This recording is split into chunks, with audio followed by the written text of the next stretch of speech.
How to send message to anyone without adding friend.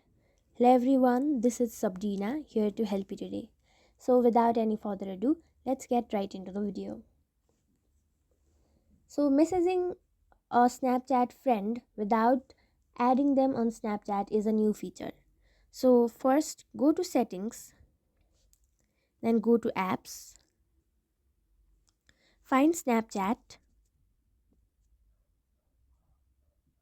then from its storage section,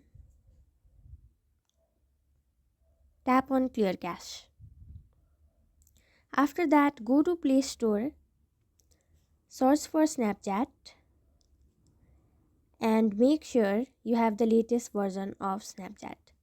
Update the application. Now you will be able to message anyone on Snapchat without having to add them as your Snapchat friend.